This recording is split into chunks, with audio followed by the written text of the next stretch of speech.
This is Empty the Bench with Tom Albano. They actually revoked Mike Tyson's license, one of the biggest faces in boxing, after biting Evander Holyfield's ear off. And you see the list of crap that Conor McGregor has done.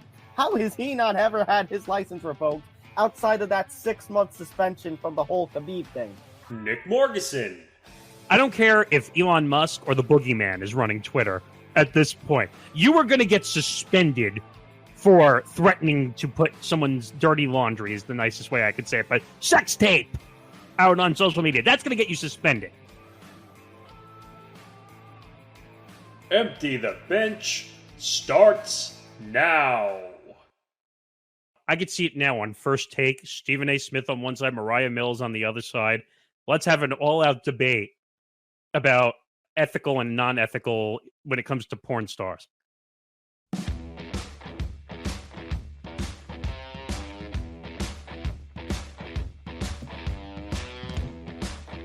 Ethics and porn stars?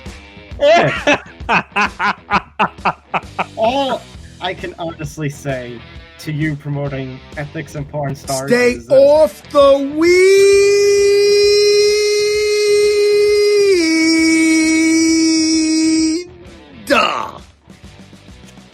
All I can say is it's going to be one of those type of episodes. Why am I saying episodes? You will find out in a minute. Welcome to Empty the Bench, episode 190. Tom Albano, Nick Morgasen. Follow us on social media at ETB Sports as I'm choking. Facebook, Twitter, and Instagram. Follow us on the Empty the Bench podcast network at ETB Network, Facebook, Twitter, Instagram, and TikTok.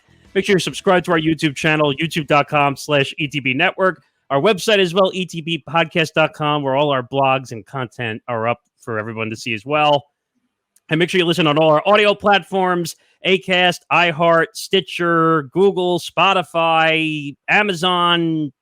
I'm sure if you listen outside the planet Mars somewhere, you can hear it too. and if you are listening on the audio only, make sure to check out the video feed on YouTube as well.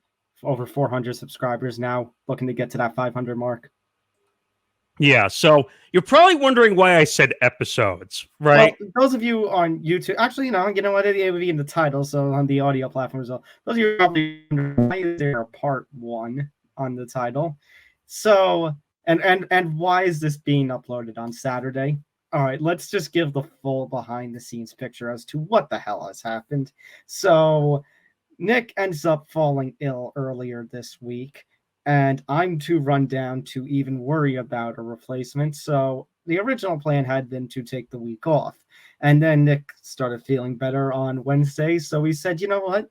Maybe let's aim for something like Thursday or Friday. Do a special weekend show. Why not? Then everything managed to happen because we came in, and when the original promo, actually, no, the second promo that we did, because we met midweek, was going to involve things like NBA free agency, the NFL gambling suspensions, and we were going to get to all of that. And then after we got out of that meeting, a little midweek show meeting, about an hour or two later, Domingo German pitches the 24th perfect game in Major League Baseball history.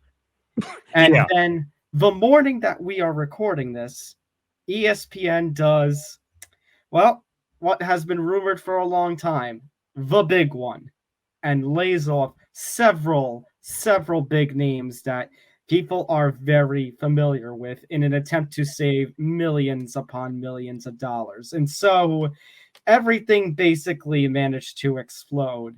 And for the first time in a long time, we actually have a guest this week. Yeah, I mean, that was kind of a limb, whatever word you want to use. It was a whim, but it's also a limb at this point because I've been talking to Tom. We want to get guests back on this show. We did it for a long time. There's a lot of network stuff going on behind the scenes that we're working on. And now we finally had some time. And I reached out to a good buddy of ours who's been on this show, what would you say, 3 or 4 times? Yeah, just about. And he really understood the ESPN layoffs. And we'll get into that. But just so people understand, in the 2 parts, this is part 1. You're going to get a great interview, which I'll talk about in a second. And we're going to do baseball. And we're going to do the baseball headlines with Herman's perfect game. We'll clown on Rob Manfred like we usually do. Yeah, and the ESPN layoffs. The ESPN layoffs and the baseball stories are going to be part 1. Part 2, which will drop tomorrow, will cover a lot of. I don't know if I can say all, because I don't know what the heck is going to happen between now and the time that we finish recording and the time these episodes go live. I won't say all, but most of NBA free agency madness. We'll cover that. We'll cover the rest of basketball with the CBA agreement, the whole controversy with Shams and FanDuel, which Paul from 3&D covered earlier this week. And we'll talk about those gambling suspensions in the NFL. So since there was so much to do, we said, you know what? And we don't know how long. We didn't know how long that interview was going to be. We didn't know how long we were going to talk about these ESPN layoffs. Us as very diehard Yankee fans, we don't know how long we're going to go with this Vermont thing. So we said, you know what? Rather than risk a second consecutive week of 2.5 hours long, let's just make this easy for us and easy for all of you and divide this into a 2-parter. So part 1 today, this half of the episode is baseball, ESPN. Tune into tomorrow's half to get the NBA and NFL headlines. You know what? This might be a good plan going forward. If we know we're gonna do a 2-hour plus episode, we're just gonna break it up into 2 parts. That just makes it easier. Let's just hope we don't have to do this kind of stuff often, like we said we were gonna do. Not do 2 hours less often. The guest this week definitely counts. Let me say that. So let me dive into that. It's not about the guests. It's not about the guests. But no, but I'm saying the guest counts this week because we had AJ Perez from Front Office Sports, who's been on this show breaking numerous stories on this show. Excuse me. And I think the last one we did with him was the Commander's story, if I'm not mistaken, the investigation issues. So. Mm-hmm. And by the way, he even broke news on this show that people didn't even know. Mm-hmm. So, he was one who was following all this story all along. So AJ Perez, Front Office Sports, like I said, 3rd or 4th time on this show, and he was covering what story? So let's talk about it. I said it before, but here's officially the banner for those watching on the YouTube. ESPN has laid off several big names. The report originally was going to be 20 names. We've 20 heard total. Yeah, we've heard about 15 or so. We don't have a full list as of the time we're recording this, but with Pat McAfee coming to ESPN and his huge salary, with all the negotiations upcoming in the coming years for the different organizations, the different sports organizations, the fact that they renewed Monday Night Football. If you listen to the MMA Outsiders with myself and Zan Bando earlier this week, Zan talking about, actually also Zan reporting for BJPenn.com that Dana White and the ESPN are going to be talking in the next coming days on an extension for the UFC's deal with ESPN. Obviously, they, a couple of years ago, got the NHL back. So all of that they've got right now, and plus Pat McAfee coming in. So they needed to save tens of millions of dollars. So all those layoffs, well, it is no longer now the behind-the-scenes people. These are people that, well-known personalities that you all out there know very well. We're talking about names that if you put them together with ESPN, you would know. And not even just like older names. It's names that you just know because maybe they came over in the last 5 to 7 years. And in the interview, you cover more of the, what would you say, the TV aspect and the deals aspect. Yeah. And I get into more of the radio aspect because that's my background. And kind of what's happening with their syndicated morning show, which has been a massive failure since Mike and Mike was on early 2000s. Good times. We also got into how basically they gutted all the on-air radio talent, and Good Karma Brands, which now owns most of the O&Os of the affiliates out of ESPN, because they basically sold them off. That was a whole nother situation we got into. We got into Jeff Van Gundy. We got into Jalen Rose. We got into Keyshawn Johnson, Max Kellerman. And by the way, I think we all went in on Max Kellerman pretty much. Poor Max. Because his stock went from sky high to snowball following down the mountain. If you only followed Max in the current day ESPN, you wouldn't have known that he was the original host of Around the Horn. Oh, trust me. I remember the inception of Around the Horn. That really wasn't his gig, though, to be honest. Like Tony Reali really turned that into a show. I know. But we get into a lot. We talk about NBA getting gutted, their NBA property getting gutted. NFL got gutted a lot of big names. Steve Young, Susie Colbert, Matt Hasselbeck. I'm not going to say any more because I'm going to spoil it. But just go listen to the interview.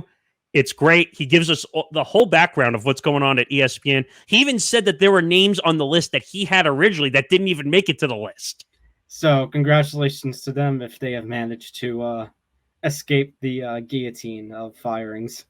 And he even said the whole McAfee thing, like you and I have said, is kind of insane. They're giving that whole show $85 million, but they're cutting all these other people to make space.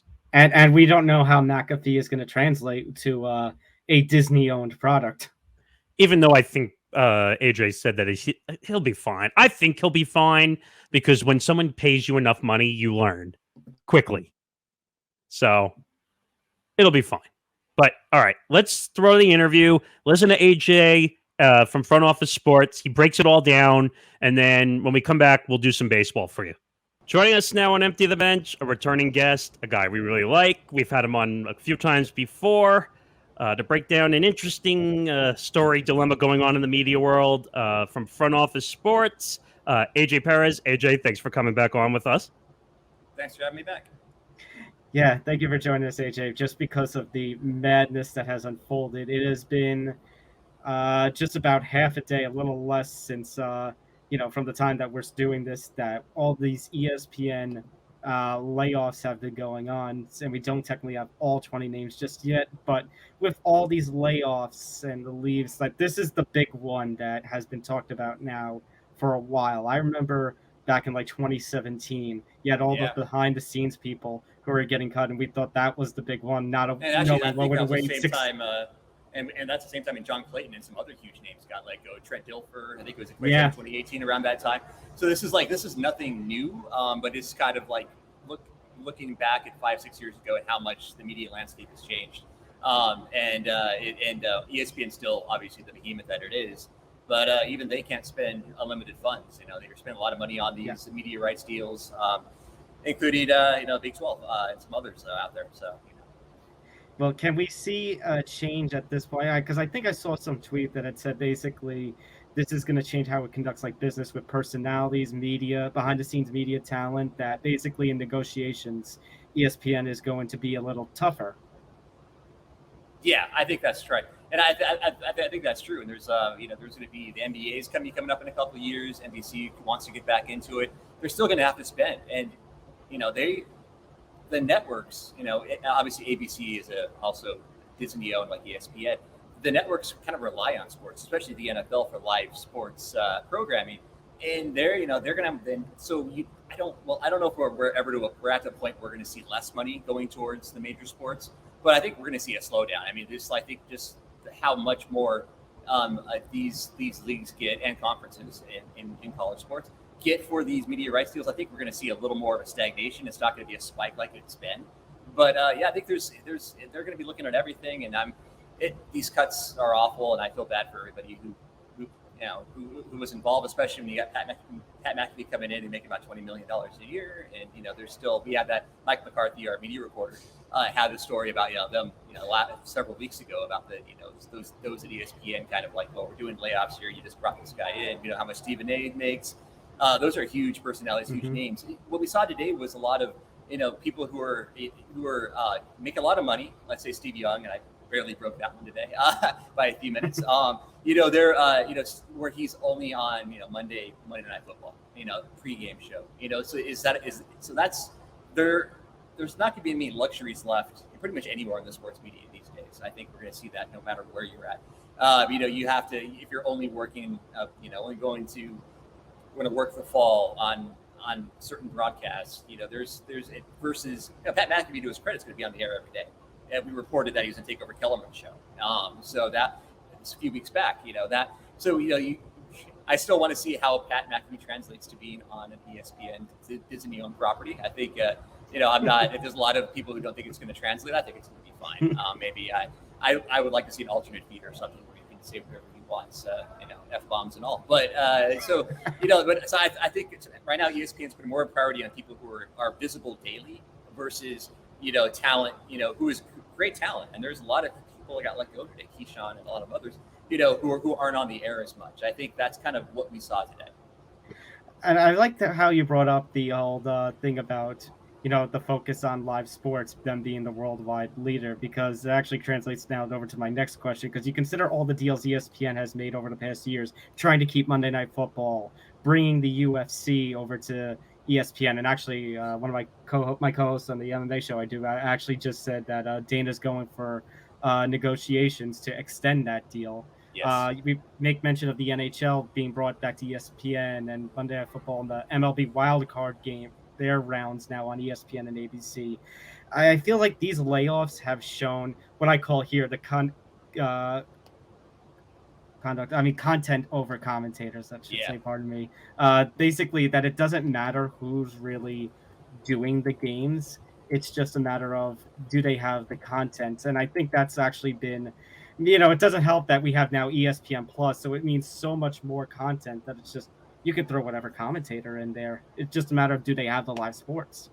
Yeah, Jeff Van Gundy being let go was like the biggest name early in the day, and I didn't see that one coming. That was not one of the names that I had heard. There's been names floating about for many weeks.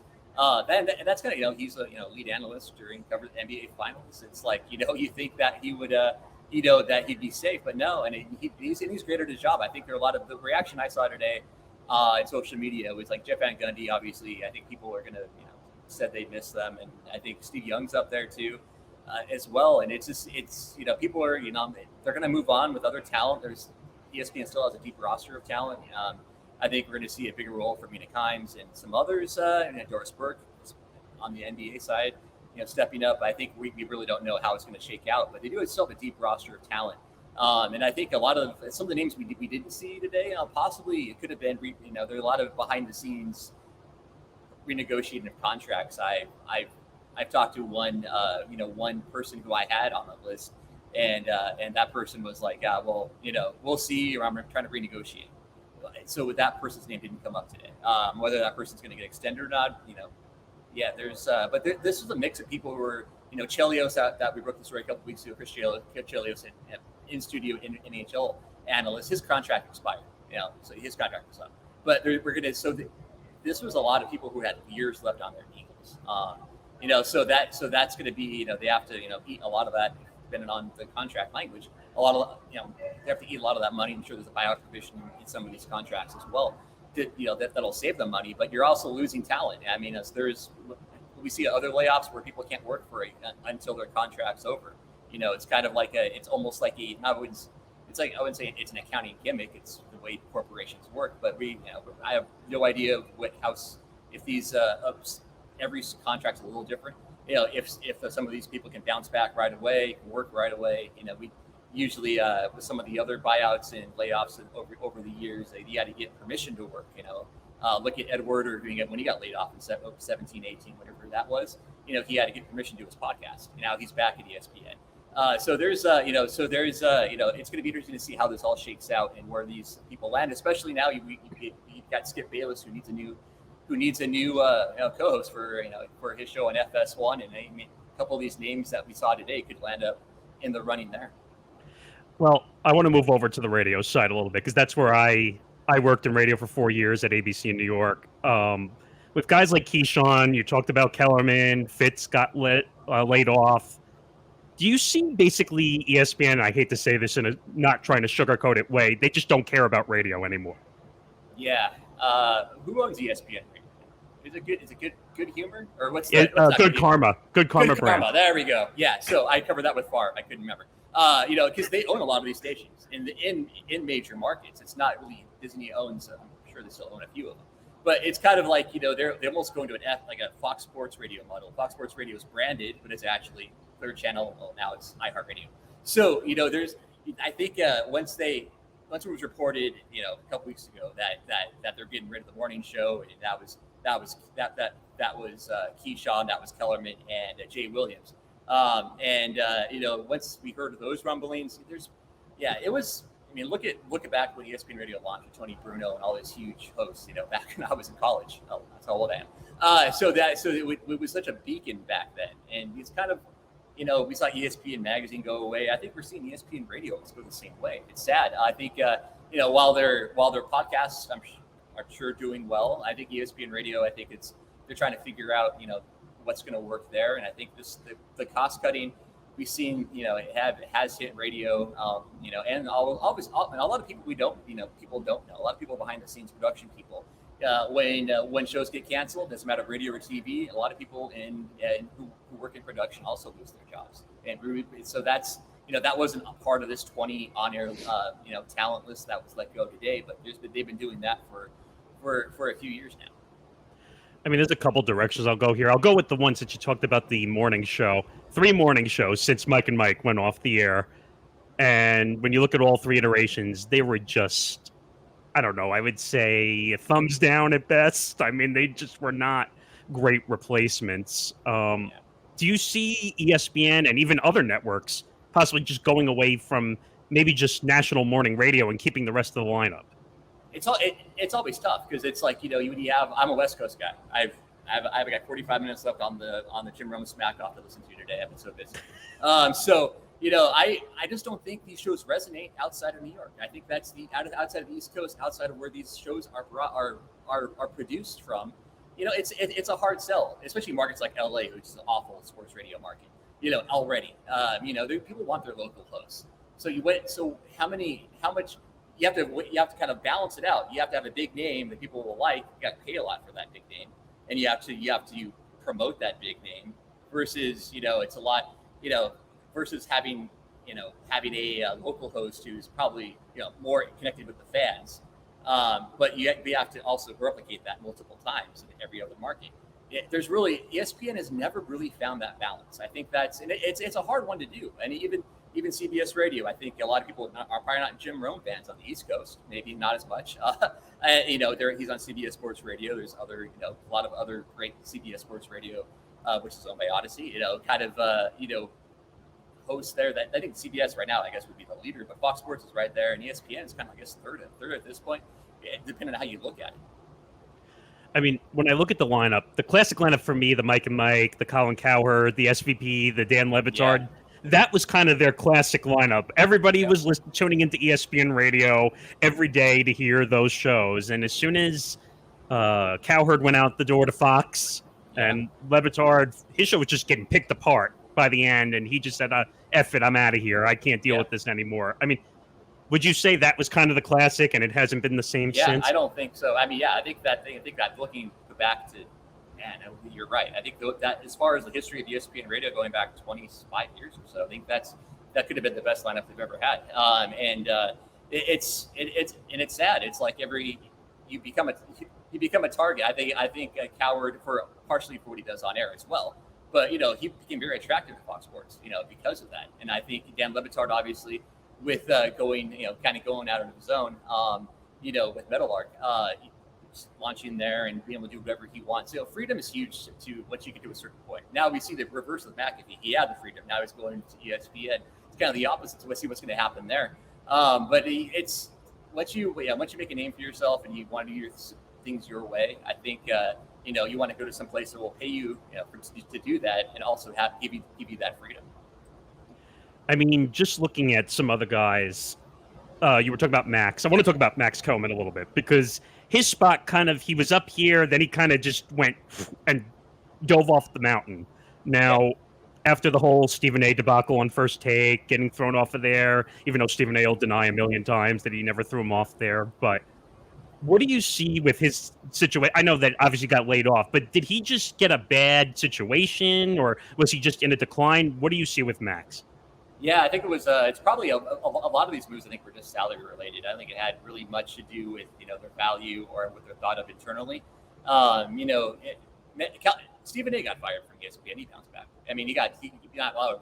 He got a show taken away. I think he was away for a little bit. When his radio show is way back when. Now, obviously, Stephen A. is like he can do whatever he wants now, and he's making him and Pat McAfee are taking home a nice payday every week, I guess. But it's Max, his niche is boxing, in boxing as a sport that it's not NFL, it's not NBA. He has his fans, he has that. I don't think boxing was enough to keep him there. We saw that. I think once Pat McAfee's taken over his show, and then we saw what happened with the radio show as well. I think there just wasn't, it was hard to justify how much Max was making for what he was basically left with, and that's no fault of Max Kellerman's. It just kind of the way these things kind of work out. He had his 2:00 show on ESPN. I don't know the ratings were great or bad. I think that's a hard spot anyway. I think he did a fine job. It just kind of once they hiring Pat McAfee and the radio show going away, I think that was just really hard to justify. And I don't think it's probably not. He's probably wasn't one of the candidates that he would be like, yeah, I'll take half, 40%, 30% pay cut to stay here. I don't think, because I think he has other options, and maybe that's with Skip Bayless. Who knows? That would be interesting. Moving over to Keyshawn, because you were mentioning that before. I think he was in the first year of a 5-year, $18 million deal, if I'm not mistaken. Now, obviously, all these guys who get laid off are going to get paid, and that's what's going to happen. Well, at least in negotiation's sake. Now, I also heard that, I don't know if it's true, that ESPN is going to basically write off against these contracts, essentially, and it's basically to impress Wall Street, essentially, right? Yeah, I wouldn't say it's kind of like for the next quarterly report for Disney, we're going to see kind of a lot. We'll probably have some details how much salary they did write off this quarter. It's right at the end of the quarter too. So we should be able to get this within the next few weeks. I'm not sure when Disney reports next, but we'll actually see that. Now you're right. They can write down this as a basically a loss. That is and I wouldn't say accounting trick, like I said earlier. It's more of just kind of the way it is. And it's a way to move somebody off the books. And yeah, you're right. That means someone with that much time left on there. And there's other people that 2 or 3 years left as well. It's kind of, you're going to get paid. Now these contracts I've not seen these personally, but they may have 80% buyout or something like that. There may be some provision in there, but they're going to get most or not, if not all of that money. And it's kind of frustrating because you feel as, I've been in a situation, you feel like why not going to renew me or going to lay me off when, I got time left, and it's like, well, it's like, you're still paying me. Why can't I still do my job? It's like, and it's a maddening thing for a journalist or someone on their personality, because you're still paying me, but you're not using me. And it's kind of like now and possibly I can't work anywhere else during this time. Last one on the radio side. By the way, speaking to AJ Perez of Front Office Sports, follow him at by AJ Perez on social media. I'm going to put you on the executive's chair here for a second. On the radio side, how do you see this playing out? Do you see them really putting names back in the lineup, or are they really just going to makeshift this lineup going forward? I'm going to, like I said, I know they're not I call them good karma. Yeah, good karma is going to have, probably has to say in it, since they have so many of these stations. I think they're going to have to. I wouldn't be so shocked if they're like, hey, what the heck? I mean, if ESPN's not providing, the names that they can sell, and the names that they are proud to put on their stations, I think that's going to be an issue. Will that mean? What does that mean? Good karma will have to, foot the bill themselves, or will they have to move away from it, or? Are we going to go see just a purely branding thing moving forward in a few years? I think, there's still a lot of people at ESPN who could do these jobs and do these jobs well. We just really don't have any idea yet, what that's going to look like. All right, moving away from radio, back to the NBA property, because that seemed to get hit a little bit, obviously with Van Gundy. Also, Jalen Rose. Now, I thought that was interesting, and obviously he had Jalen Jacoby. That got canceled a little while ago back. He was on NBA Countdown. He did get up for a little while. How do you see his situation playing out? Because he was a big personality, and ESPN cares about personalities, a la Pat McAfee. But what do you think about Jalen Rose's situation? Yeah, I think he's. I was a fan. I think he was. You like guys who speak the truth, and I think Jalen did. He didn't hold back. Yeah, I think he was. I'm not a huge NBA person, but when I did watch, I thought, I think I was, I gravitated toward what he was saying, because he has great insight. He's played the game. He's, and he can basically, he can take what take opinions and put them out there in digestible form and with force when needed. That's why Jalen was a shocker for me. I think Keyshawn. I know that's a different sport, but yeah, Keyshawn also was kind of like those guys really spoke. Said what was on their minds, and I think that's what ESPN wanted. But obviously they couldn't justify the expense apparently. But yeah, we're gonna see a whole different. And we've seen a lot of changes over the last few years with the NBA, especially with the studio show, and we're gonna see more now. I'm not as big like you on the NBA side as my co-host here, but I am big with the NFL stuff. And the NFL side of ESPN got hit quite a bit too. Susie Colbert, Steve Young, Matt Hasselbeck. I think Colbert even just came there. And now all of a sudden there's going to be all these cuts. And obviously they don't have as many properties as some of the other networks and some of with the NBA. So like they have the NFL draft coverage, they have the Monday Night Football, they have NFL Live. What is going to happen now with the ESPN's NFL coverage after all these releases? I think McShay too. That was and the Tom McShay as well. Yeah, I mean McShay. I was like, wow, you lost. I always think I've been joking with my friends. I'm like, I want to be a draft analyst and just be wrong and pick wrong mock drafts for 2 or 3 months, and then it sounds like a great job. But it's yeah. I think Todd was the best draft analyst they had. At least one that I'm sure there's some stat nerds who are great too. But as far as on-air people, I thought that's a loss for the draft. I think that, and losing the analysts that they did in Young and obviously Colbert doing what she does and she's been doing for 20, almost 30 years there. That's tough. It's gonna Booger wasn't. He'll still be around. There we got. I think RG3 is going to have a bigger presence. So I think we're like I said, they'll move people around and maybe it could end up being a better show. Who knows? I think that's going to be tough. Losing the talent that they had to make it better. We always hear this: do more with less. We've heard that in the media for 20 years now. There's going to be there's going to be a drop off. And I think it's going to, maybe they can, after a couple of weeks of the season, maybe they'll find some legs, maybe it'll be great. But I think it's going to be a shock, for at least the first, at least preseason, first couple of games of the year, seeing these hosts be kind of, they have to, it'll take some time to get into the groove and have fans kind of adjust to it. Now, this kind of connects with some of the questions I had asked earlier, but is this going to be something cyclical? Like I mentioned how ESPN and UFC are negotiating their deal for an extension. It feels like whenever some new content or some new big personality name is coming in, is this something that we should just prepare for at this point? More firings. Yeah, I know. It's kind of sad to think about that. But yeah, we're going to see. But you also have to, you don't want to, in the sports that have contracts coming up, let's say the NBA and UFC, UFC is totally different because it doesn't matter. I mean, UFC produces their own content. ESPN is just a fire hose for them. But you have you still got to pay for it. But when you see the NBA getting, losing Jalen and a couple others today, you don't want to hurt the product because leagues don't just want money. They want good presentation. They want stability. They want to be able to, these executives or team owners around the league want to turn this on and be proud of the product being shown.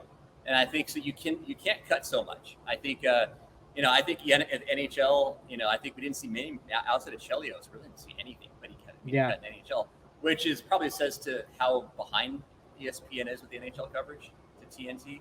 I think they're probably going to spend more or redo some things. I think they're pretty far behind TNT. Granted, they have higher ratings because they have ABC to put the Stanley Cup Finals on this year. TNT, I was like 40% down from last year because, first of all, it was an awful series. Second of all, it was even TNT had I think has a better presentation. They're cable only. So that hurt them. So I think you basically come back to it. You can make cuts, but you just can't make, you cannot cut so much where league executives, especially when renewals are coming up, they're going to be like, hey, you did this. I didn't like this move. I didn't like, why'd you kill this show? They're not going to probably kill anything in NBA related shows, but why did you do this? Why did you do that? They're not going to call ESPN and say, hey, keep Jalen. But they're going to notice over time if they think their shows or studio shows or their broadcasts aren't up to par. Fair enough.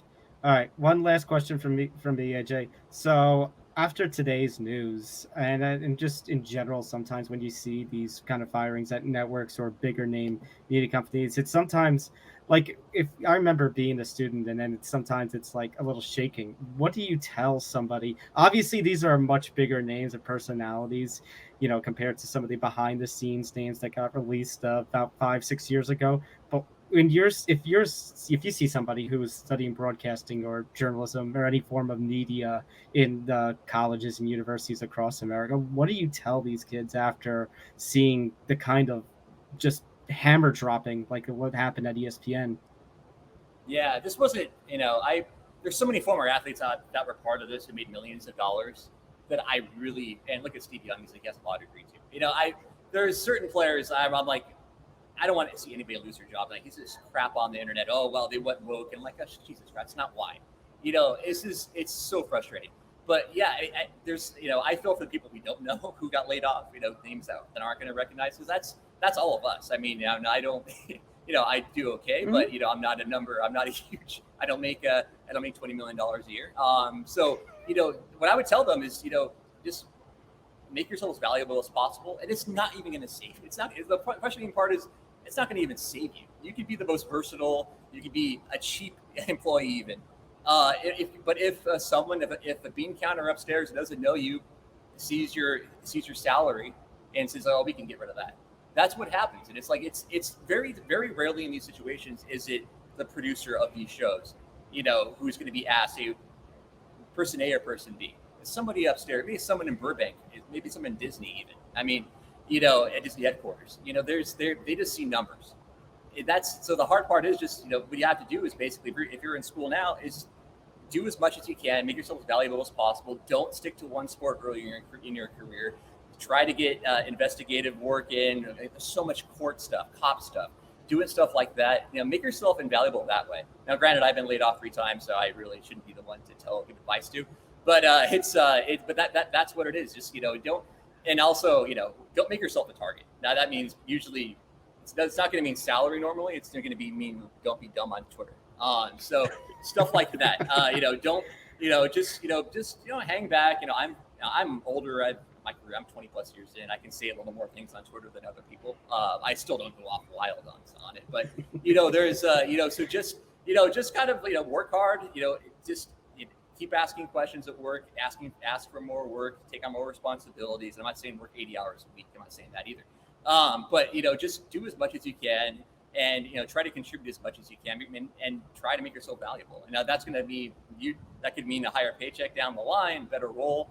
But it's you just want, and also in these circumstances when you lose your job, if you can only do one sport or do one thing, I'm not saying for these big names, because I think a lot of them are going to be fine. Most of them are going to land on their feet somewhere. I know that we had, obviously, Buzzer kind of went under today. It's a lot of other media businesses. I saw cut. I think Barstool had some people that were cut. This is it's end of the fiscal year for a lot of companies, so this is the time. This time around Christmas is when this stuff usually comes down. So it's So just hang in there, work hard. It's really just kind of like, I'm sure you're getting the same advice from other journalism professors, but just keep your head down and work, and try not to make $40 million and become a target. Easier said than done. AJ Perez, Front Office Sports. Very interesting conversation on ESPN. Layoffs again and again, and I'm sure we're going to hear this a million times. But AJ, thanks for your time. We really appreciate it. Thanks so much, No AJ. problem. Thanks for having me back. So a big thank you once again to AJ Perez from Front Office Sports, our good friend, for coming on to discussing the story with us. Remember to give him a follow at It's by AJ Perez, or at by AJ Perez. Pardon me. Yeah, that's it. At by AJ Perez. But no, he broke it all down to a T. I was just looking at the questions again, just so I could follow along with the interview as I was doing it. The big things, and I think he was partially surprised because he didn't expect me to ask the whole writing off against the contracts question, because most people wouldn't. That's a whole fancy taxes, Wall Street thing that people wouldn't ask. But it's true, because people are like, wait a minute. When you lay somebody off, when you don't fire them, you lay them off, you're still responsible for all the money on the contract. Right. Everyone is going to get paid. Right. The only thing that it does is, I write off the rest of the money. It looks like a fancy Wall Street to the investors. Yay! But he said exactly what I thought. The radio division got gutted, which is unfortunately happening everywhere. It's not just here. Yeah, I mean, it's been happening at FAN too. Granted, I think what this has shown is that basically ESPN radio, no matter how much they tout the K show, and I love Michael K and Rosenberg and LaGreca, that they're not going to be able to compete with FAN. Well, now that Craig Carton is out of FAN, they might compete again with Evan and maybe Tiki. Yeah, but if you're talking about the bigger pictures, the morning show with FAN, Boomer and Gio, is going to always outpace the afternoon drive of K. And that was one of the things AJ was saying, that some of this stuff does not resonate in the New York market. And because Good Karma Brands took over 98.7 locally, the ESPN station in New York, they, for the longest time, ESPN, when they owned the stations, they forced all the affiliates to carry the show in the morning slot. Now that Good Karma Brands bought out the stations, what do you think they told the ESPN radio morning shows? Bye. We'll get our own local talent. And they put Rothenberg and DiPietro in the morning. If you don't know what we're talking about New York local radio, right. by the way. But you know what? Sometimes we talk about how in the media, sometimes it gets too national. I agree. And that was the problem with Keyshawn. Keyshawn, from being from LA, only wanted to talk about Los Angeles. Max was originally from LA, little bit of New York. So it became New York, LA. I don't know where Jay Williams was from. I think he was from North Carolina, because I think it's where he played. I think he played at Duke. Excuse me. But it was becoming not enough. Like the Chicago audiences, the Philadelphia audiences were getting rejected by this morning show. Like, it just was not going to work. And then we went into the whole thing with Golick, with Mike and Mike, how since Mike and Mike, they should just get rid of the morning show. It doesn't work. Most companies are going to go away from a morning show. And you know why they're going to go away from a morning show? Because most affiliates on the network are going to carry a local show in mornings, because that's where the money is made. Same thing with Afternoon Drive. That's why, that's why Boomer and Gio works. That's why K Show works. Right. And I'll tell you a little insider knowledge from when I was inside the doors at FAN, and I learned about some of the affiliates when I was there. Where do you think the most affiliates are? Of all the slots throughout the network schedule. So I'll give you a quick hint. So the 6 to 10, at least at CBS Sports Radio, 6 to 10, 10 to noon, 12 to 3, 3 to 7, or 3 to 6, 6 to 10, 10 to 2. Most affiliates, like when they carry the original program, would it be Boomer? Where they carry where they carry the network program. I would assume Boomer and Gio, only because Boomer and Gio also have a national slot on CBS Sports. Oh, no. I'm not even talking about FAN program. I'm talking about CBS Sports Radio, the network programming clock schedule. Which time slot on the network schedule you think has the most affiliates carrying its network program? I would say somewhere in the afternoon then. So, believe it or not, and I didn't realize this ever, it's 10 p.m. or to 2 a.m. mid-morning. Yeah, mid-morning. No, 10 p.m. to 2 a.m. Oh, the late night slots. Because most people don't want to pay people to be on at night. Right. So, believe it or not, the morning syndicated from 6 a.m. to 10 has the least. That doesn't surprise me because they all want to carry their local mornings. Right. And 3 to 7 is the second least. So, because they're both the drive times in each local market. That's why this doesn't work. I mean, I think from what I understood, approximately the morning show for ESPN has about 70 affiliates, which is really not a lot. That's really poor, to be honest. But just looking around at some of the rest, we talked about Max, we talked about Keyshawn. Jeff Van Gundy was the shocker. Yeah. He and Jalen Rose both leaving kind of was, as much as I'm not, as much of an NBA follower as you are, that kind of like sucks. Like that. If you think of NBA programming, if you think of NBA program right now on ESPN, those are two of the names that you think of, and they're just not there anymore now. And AJ made another good point. Think about selling points of people that some of these advertisers or some of these products look for. So you don't have Jeff Van Gundy anymore. Mike Breen obviously was not going anywhere. That's their guy. I'm not the biggest Mark Jackson fan. I would have rather have them scooted Mark Jackson out and kept Jeff Van Gundy. because both of them have called. Breen has called 100 games. I think Van Gundy was like 4 or 5 off from 100 finals games. They have experience. Why would you break that up? Mark could have found a job in coaching again if he wanted to. I mean, I don't get it. Jalen Rose, again, I said this during the interview, personality. Why would you get rid of personality? That made no sense. That's what ESPN is clamoring for with Pat McAfee. They want personality. But what do I know? And then the NFL gutting. Todd McShay was a huge shock on the draft side. Yeah, that's kind of really disappointing that Todd McShay is now no longer going to be there because he had some great analysis. And then he and Mel, I mean, come on. That clip, that comedy sketch is not going to be the same anymore. Caliendo. Yeah. Todd. And the joke I made to Tom a couple days ago. Todd. Fire. Like, and I'm just like, I mean, it sucks. And I like McShay because McShay like covers the draft like no other with Mel. But well, I hate to say it, and this is my fear. Who's not to say that soon enough Nell goes as well? And then what? I said that. Right. Yeah. But if that's the case, then what the hell is your NFL draft coverage? Some cheapskates that they bring up from the minor leagues. Well, I was going to say it's Stephen A. Smith in pieces. You realize that Stephen A., SVP, Mike Greenberg, they're just using him in a million places. Mike Greenberg already is between NBA Countdown, Get Up. Now that makes me think of the clip that I saw before we did the interview with AJ from like 2008 or 9, and it's Barkley. Oh, no, wait, it's 2016, not that far. Yeah, 2016. Yeah. And it's Barkley, and he's talking about that basically he's according to Barkley, ESPN takes their personalities, overworks them, and then doesn't cuts them up. Right. Yeah.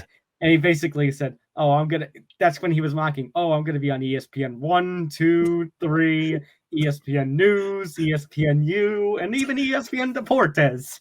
I mean, I hate to say this, and usually I don't agree with Charles all the time, but he's actually right. I mean, when you're at ESPN, you do what's called the car wash, which is basically, it's not enough for you to go on ESPN, ESPN2. Well, ESPN News doesn't exist anymore.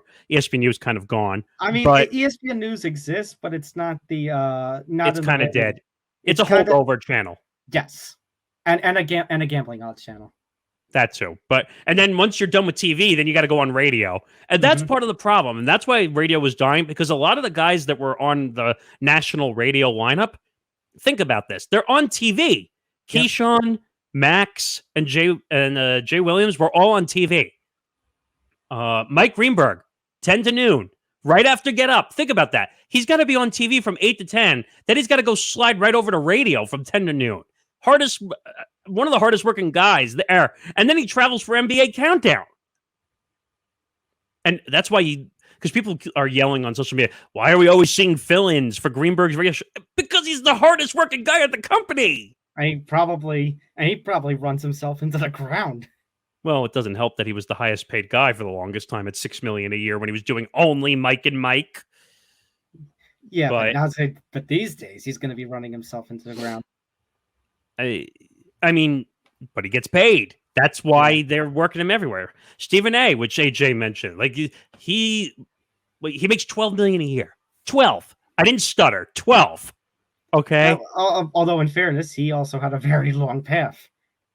Yes, and AJ mentioned like he got fired once before, which is true. He got fired for doing some dumb shit, and he even got thrown off ESPN radio and had to go to Mad Dog for a temporary period of time because he said something terrible about women or something, and then somehow the ESPN boss said, "Oh, it's all forgiven. Come back."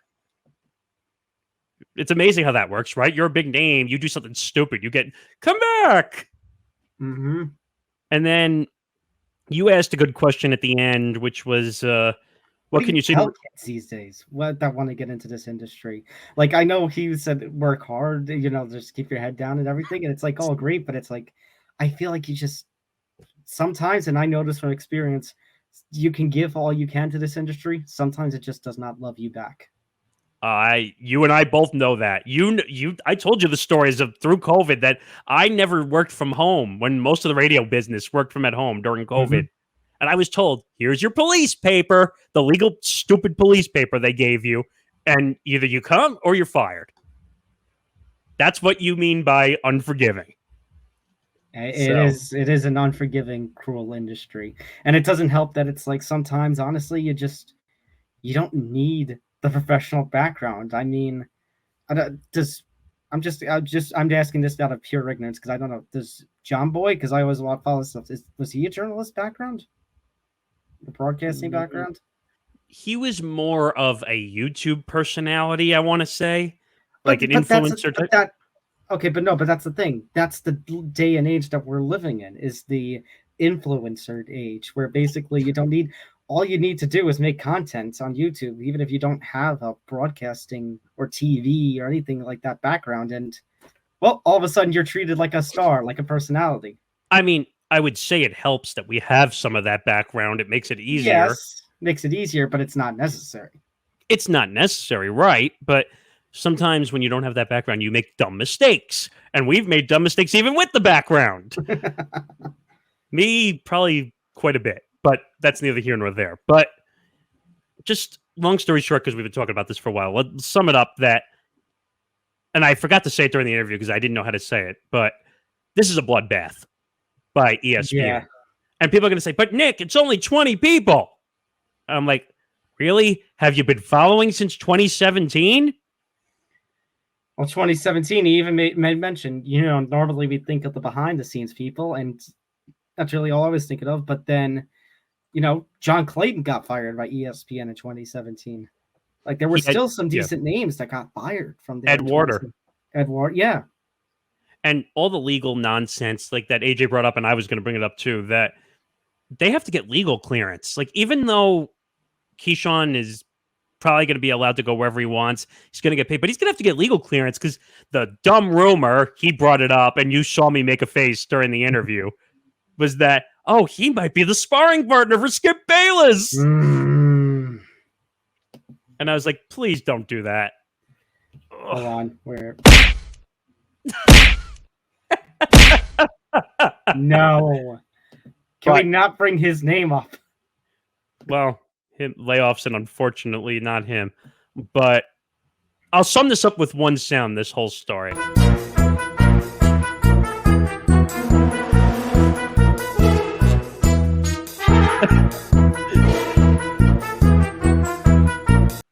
Okay. But ESPN country, let's ride. Yeah, ESPN's a bloodbath. It's over. They're never going to be the same company again that you and I watched way back when. All right. Moving on from that, as we enter, we're near hour number 2 of this program, probably. A little bit, yeah. Let's go over to baseball. And, baseball was just going to be a little minuscule topic, and then all of a sudden, it wasn't.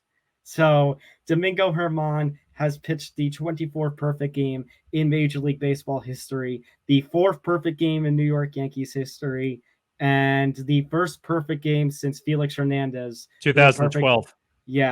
For Seattle against the Tampa Bay Rays.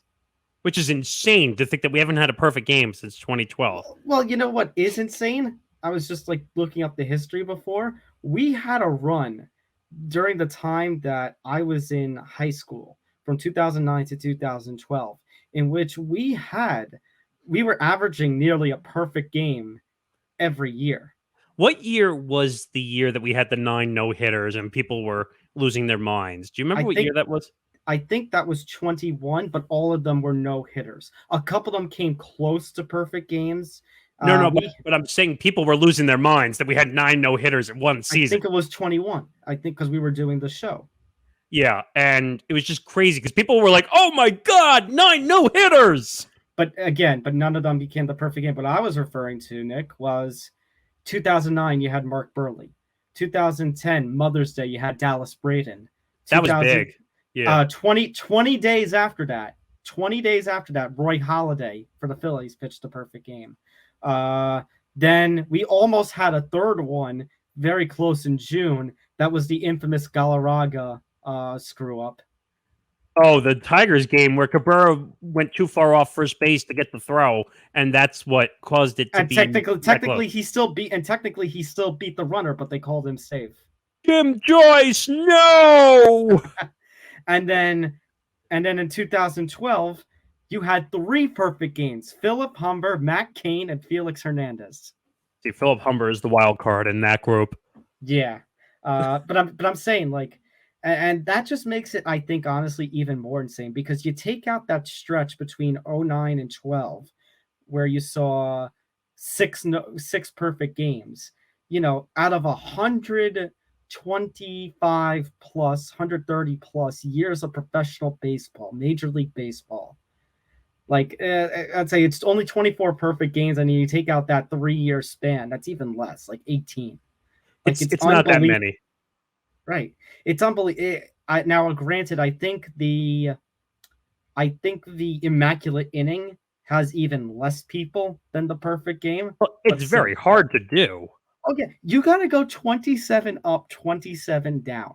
That is not something that is easily done. And we've had a couple of close calls here and there. The one that sticks out to my mind, Nick, was 2015. Max Scherzer 1 out away from the no-hitter, and you saw Tabata of the Pirates lean into the pitch, and again called it a hit by a pitch.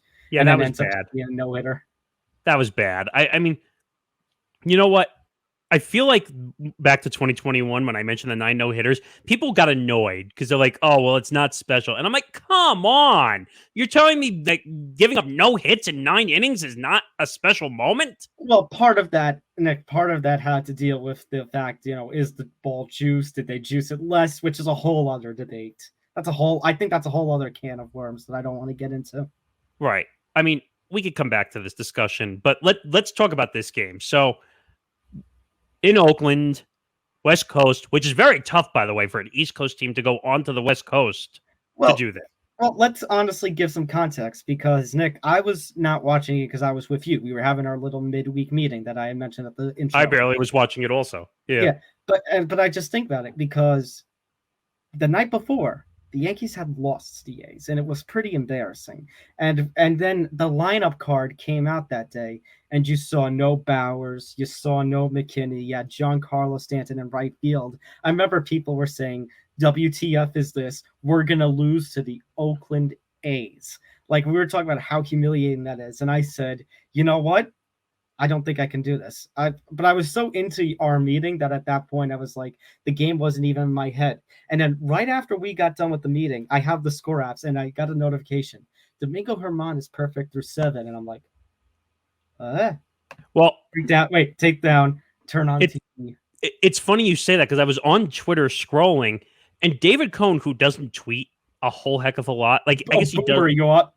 Yes. And I was like, wait. Not Boomer Esiason, David Wells. No, I know David Wells. And I was like, wait, what the hell?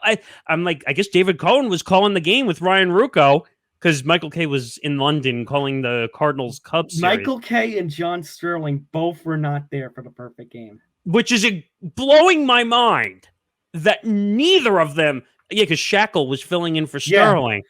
Yeah. Nick, I wish I had something that's like the torch. I'll use my water bottle. The torch has been passed. You know what? I'm happy for Ruocco. Ruocco deserves the moment, because he's probably one of the hardest. Him and Shackle both deserve the moment, honestly. No, but Shackle just took the job as the fill-in. And Ruocco's been here for a long time, backing up Kay, even doing games on the radio when Sterling is not around. That guy, Ruocco, earned his moment there. Like, not being in Kay's shadow, being able to call a perfect game. Mm-hmm.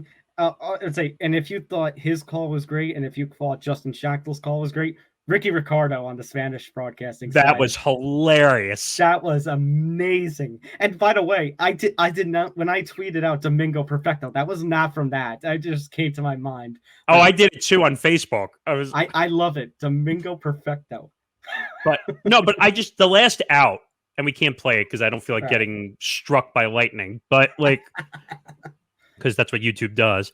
But the call by Ruocco just on that, and by the way, I thought that was pretty apropos that the ground out went to Aaron Donaldson. Yeah. Of all people who can't do anything right now, he's the one who makes the last out. Him and his 120 batting average or whatever it's out now. I'm surprised he was playing third, actually. I mean, it's really, by the way, they're paying him. They might as well just use him. the one play, and I remember because I went back in the game, excuse me, to look. Rizzo at first. 5th inning, I think, right? Yeah. Well, they do say when there is a perfect game, there is always one game-saving play. That was the one. Like the one that comes to my mind. It was Burley's perfect game. I forget who was out in the outfield. It was like the last inning, and somebody Alexi makes the diving catch. Yeah, that was one. And then I'm trying to remember. Oh, in the Santana no-hitter, Baxter. Yeah, sometimes it happens with the no-hitters too, but like there's always I was referring more to the perfect game, but there's always one play that like saves everything. If that's not Rizzo, I don't know if that's a perfect game anymore. I know that all credit to Rizzo. I hope Herman got Rizzo something nice for being the game-saving play. Okay, so now we got to talk about another angle of this because you and I were discussing which one, because there's a couple of different angles we could go down. All right, let's talk about the Herman angle first. The fact that it was Domingo German. Okay. Yeah. So I'll actually start off because I'll make mention. I did the breaking news report. I found it really funny that it was at the end of, I think, last week's episode. I was with you and Paul or something. I forget where we actually no, or was it? No, it was the NBA stream. We had just NBA stream, yeah. Because Herman had just got rocked and gave up like 10 runs, and he was coming off the field and he was doing his usual clap that he does as he walks off the mound. And I said, "What the bleep are you doing?" Was that the Boston game? No. I thought they were at Fenway Park when he got shelled. I think he got shelled in back-to-back appearances, but I don't think it was Boston. But he walks off the mound. Because they were at home. They were at home. Was it Seattle? Was it the Seattle series? It might have been.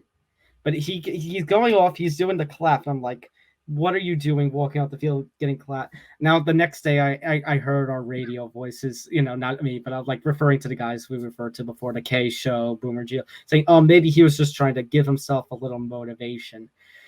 And I'm like, okay, but, it's not a good look, especially, all the talk that we talk about with the Yankees not living up to expectations, which, when we get to the next headline of this, that's going to be a conversation. But it's just funny because we're like, Herman's getting shelled. I just made that comment, like looking at that lineup, we're like, oh my God, we're going to get humiliated by the A's. And then all of a sudden, Domingo German throws the perfect game. And it's like unreal. Like, I forget who it was who said it, but yeah, I forget who said it, but somebody said, what's so nuts about this is like, if he had gotten shelled again, there was a chance Herman, he could have been removed from the rotation. I don't remember who said it, but I did hear that too. But let's be clear about one thing. Just because he threw a perfect game, that doesn't absolve him of all the shitty. Oh, no. Okay, so let me talk about the angle. So the angle is, should this be celebrated considering Domingo German's issues? So there have been a number of issues with Domingo German. Obviously, you think back to that 2019 season, he's nearing 20 game wins and then beats his wife to the point where the wife hides in a locked room. A locked room. He has to call police for help. And that was the end of his season. Yeah, that was the end of his season. And then he got suspended through the 2020 season. And you could argue, like, can't say for sure because fallacy of predetermined, but you could argue that ended up costing the Yankees in the postseason against the Astros because German was technically their number one that year. Keep in mind, Cole wasn't there yet. They didn't get him till after 19. Yeah, I agree with you on the fallacy of predetermined outcome, but I will say it would have definitely made them a better team for sure. Right. And then just earlier this season, the couple of occasions with the sticky stuff, the one time actually getting the ejection, and he's a cheater.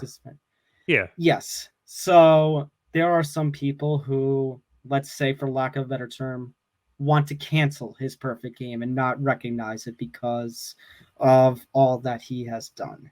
So, and I actually saw a video I meant to show you before. It's making its round on YouTube, that there was a woman on Twitter and she was showing her reaction. Those live reaction spots where she is so happy and in tears of watching the perfect game, and people attacked her to the point where she had to delete the video because people were just coming after her and sending her for, because she's a woman, and she, technically that, people are like, oh, you're supporting a woman abuser.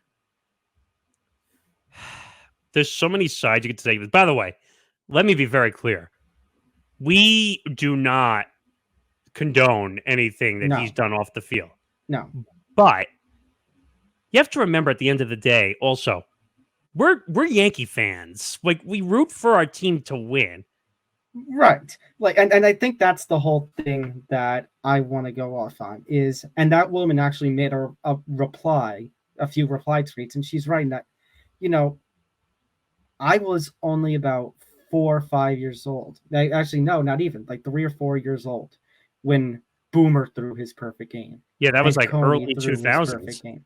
Right. So Yeah. I don't, the first Yankee memory truly I have of a pitching performance that was a no-hitter perfect game was just a couple of years ago when Corey Kluber threw the no-hitter.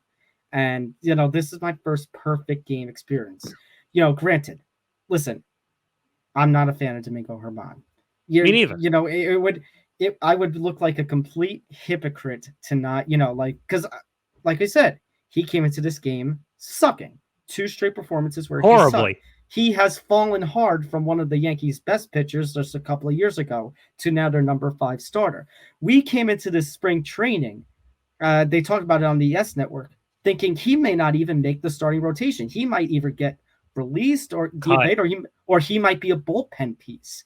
And yet, here he is throwing the perfect game. Do you wish it was somebody else? Yes. I wish this was Cole. I wish this was... I know Montgomery's not on the team anymore, but I wish this was Nestor.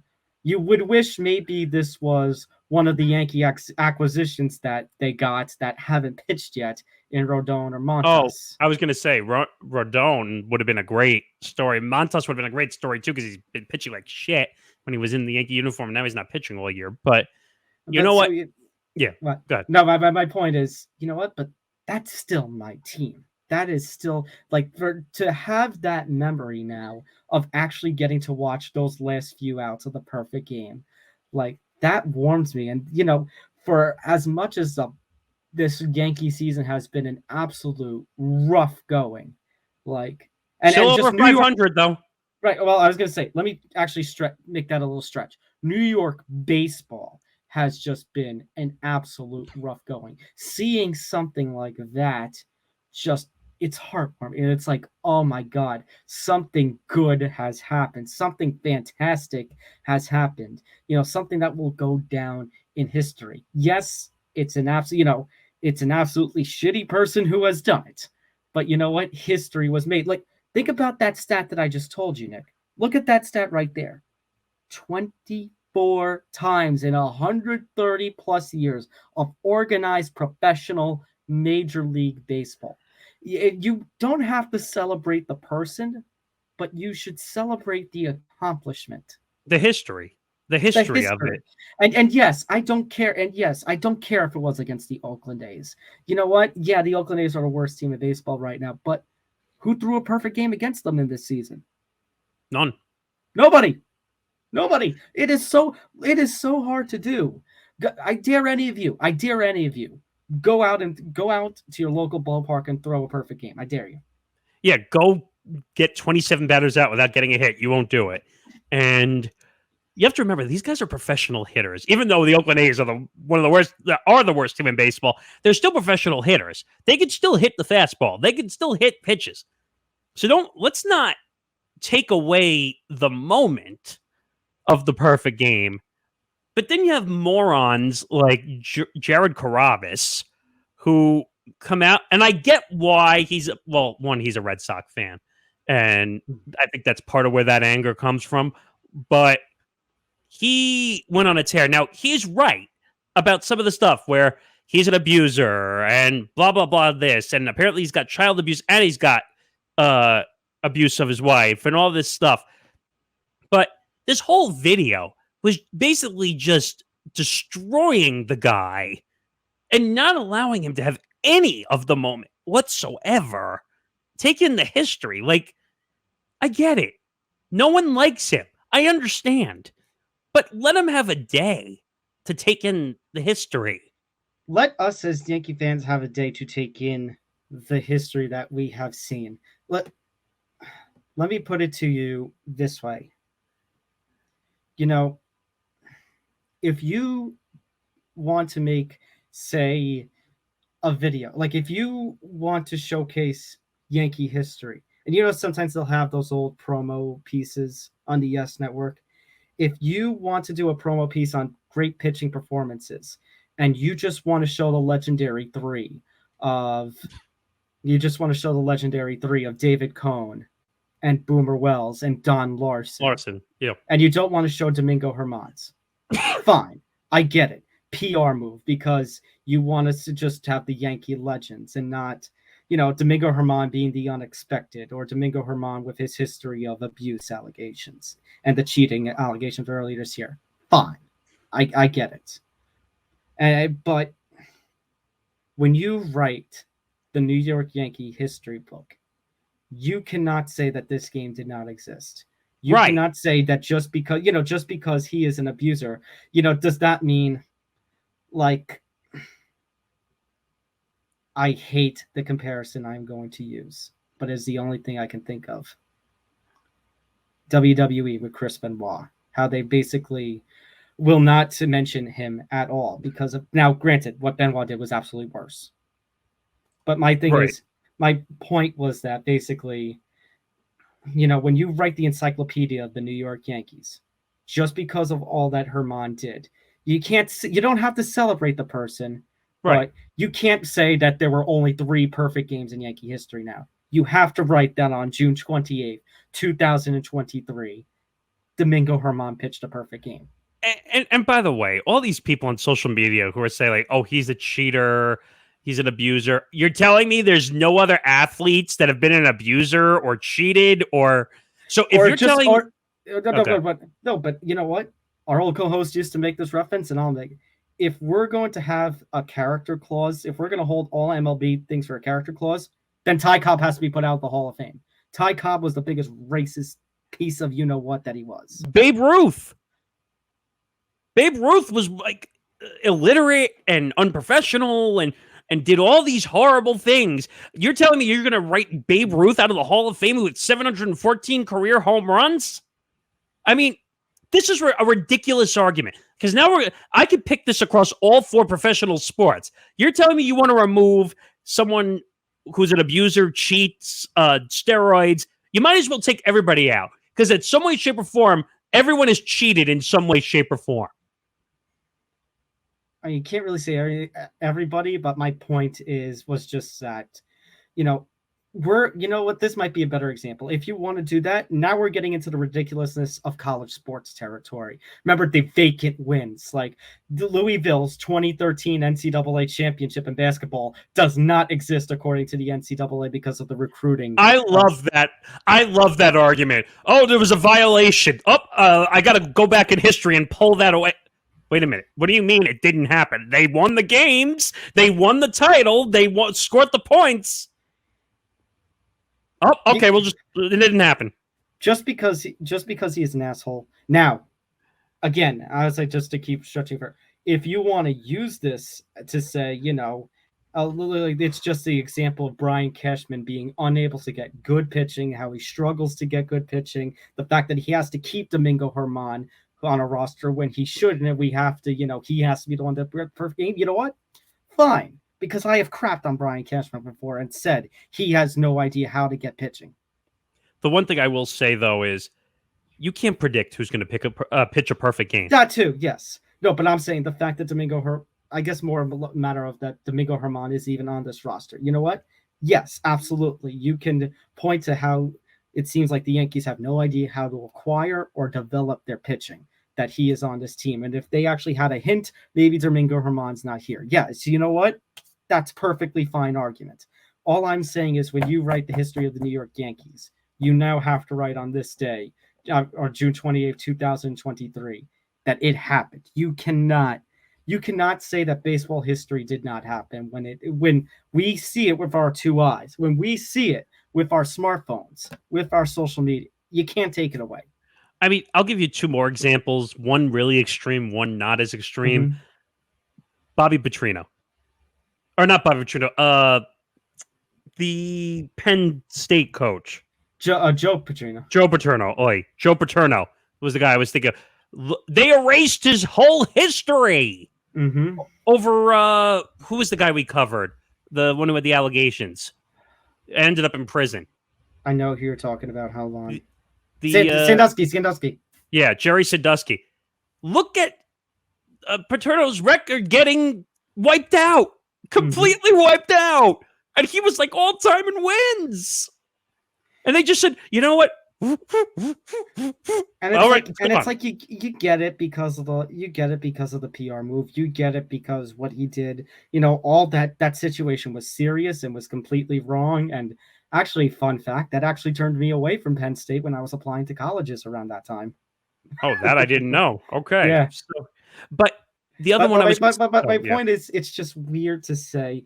It's another one of those things where it's just weird to say that something didn't happen or something was canceled when we have seen it actually happen. What about Bobby Knight? Bobby Knight, another one who basically abused kids by hitting them with chairs. I mean, and he got suspended games. I think he got violations and they're wiping stuff away. I'm tired of this. You know what? You know what we should do for sports from now on? Let's go get a time machine. I know it's not invented yet. I'm going to go create a time machine. I'm going to go back in history to those moments. I'm going to erase the timeline so that it doesn't exist anymore. And then I'm going to come back to the future and say, oh, I got rid of it before you could make it go away. It's so stupid. Just a perfect game. It's not like you could say, oh, well, Garrett Cole is going to pitch a perfect game today. It doesn't work like that. No. If you look at the list of names, you have a lot of good ones, but then you have a lot of random ones too. And you can't just, you can't just copy and paste over. You think of the Yankee perfect games. You can't just go Domingo German. Oh, wait, no, that's Garrett Cole. Garrett Cole pitched the perfect game. You can't do that. Yeah, it doesn't work like that. I mean, I get it. You have guys, like I said, you have guys like Carabas who does a podcast for DraftKings. And again, I say, I'm still not a fan of Domingo German. I wish he was not on this Yankees team, but I'm just going to celebrate the fact that I got to see my team make MLB history. And I don't care if it was against the A's or not. The one thing I would ask Jared Carabas, who used to work at Barstool. I think I know where you're going with this. If this were a Red Sox, would he be? I'm leaning right into this camera right here, and I'm going to say, hey, Jared, if this was a Red Sox pitcher, would you be making the same criticism for the same type of situation?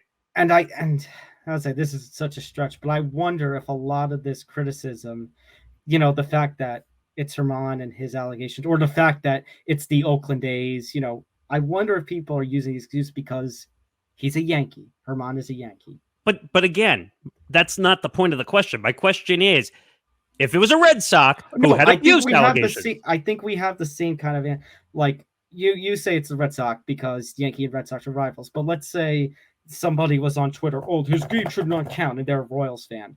Okay. Again, if this was a Royals player, would you be feeling the same way? Is it my point is because Yankee and Royals don't have the kind of rivalry Yankee and Red Sox have. My point is because it's a Yankee, are people harsher? Is because of this is a Yankee, are people holding it to a higher standard? Well, that wasn't the only reason why I brought it up. He was the loudest person when this whole incident happened. And and he's a Red Sox fan. So even though he covers baseball on a national scene with the podcast, but he's a Red Sox fan. He does stuff for Nesson. He does stuff for 98.5, the Sports Hub in Boston on the radio. So that's why I'm throwing the question out. And Jared, I hope you see this when this clip comes out. Oh, God. Okay? If this was a Red Sox pitcher, would you have the same criticism? Because if you don't, you are a hypocrite. Hypocrite with a capital H. I'm curious, because if he says I don't, then that's on hand. And again, I'm not Domingo German's biggest fan either. I wish he wasn't on this team, but I agree. I'm not gonna take away the perfect game, and I'm gonna celebrate. I won't celebrate the human, but I'm gonna celebrate the accomplishment. I agree with you 1,000%. You can't take away the accomplishment once it's pitched on a mound. That again, look at that stat there. In the hundreds of years of baseball, 24 times People think that you could just go out on a mound and throw a perfect game or a no-hitter. Well, again, no, just going on that. One other thing. Again, 11 years. It has been 11 years since a perfect game was pitched. And that's what people forget. It's history. That's why they call it history when a no-hitter is thrown or a perfect game is thrown. Because you know how hard it is to not give up a hit or not a perfect game, not to give up an error, not to give up a walk. Nobody gets on base. No one leaves the batter's box. Okay? So people need to calm down. We both understand your point. We understand your points completely, but people need to calm down. Okay, now let's tear apart the Yankees. Oh, good. Actually, hold on. No. We're not done. There's one other thing we forgot here. Okay. Because this also stretches over to the New York media. We forgot. Okay. Yep. So I go to flip that next morning to see, okay, well, what is everybody saying about the perfect game? So did I. Yep. So first thing I turned on was the TV. Yes Network. They're replaying the game, which, you know what? Fair point. They got history. Well, they always do that, regardless if it's a perfect game. Yes. But I think they had run over because all the coverage had run late because it was such a perfect game. It was West Coast. Right. Yeah. So, but you know what? Fair on them. I think if you're the Yes Network, you have every right to play that game for the next next couple weeks. Yeah. Weeks. Next few years. Well, you know what I mean. But I know. Yeah. But you're right, especially over the next few weeks. I flip over to the ESPN channels. NBA free agency. Well, that's not a surprise. Fair. You know what? Fair. I mean, you think about the national versus local. Fair. And again, it's the Oakland A's, so I guess they're not really paying attention to the Oakland A's, but still a perfect game was. They did at least mention the perfect game. Like it was headline number 2 or 3 after all the free agency talk. On SportsCenter? Yeah.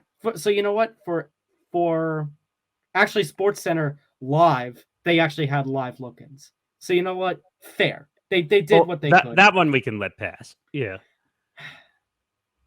Here we mentioned local radio. WFAN 101.9 here in New York City, which by the way, for those who don't know, is the Yankee broadcast station. It's the Yankees radio network. It's where it's housed. And you have Boomer and Gio, who I aforementioned before. And they mention the perfect game in the intro. But they start with the comments from Mets owner Steve Cohen. Because hours before Domingo German's perfect game, what everyone was talking about, because nobody expected Domingo German to throw the perfect game, was Mets owner Steve Cohen was going to have a very rare press conference, and where he basically said all options are on the table. Now, I get the rarity.